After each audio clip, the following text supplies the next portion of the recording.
Adam diyerdi ki o zaman cilolar geçti bu taya, bu neferatı şattileri öldürürdüler. Az kaldılar kurtaralı, Osmanlı o taydan geçti bu taya. Geldi o derelerin ağzıyla, geldi yetişti buraya. Burada da o zaman beynozat yoktu, seti tüfengi vardı. Dedem diyerdi. 3 nefer bizim kətten. Getdiler, indi qabirləri de burada o zamanın şahididirlər. Mutlaka qabirlərin daşı yoktu.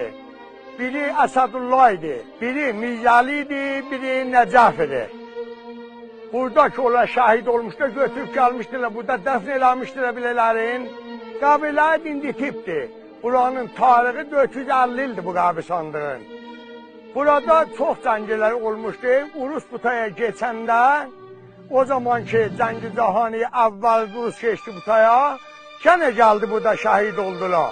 Bizim o təpəmizdə aşağılardan bu Rusla cəngələr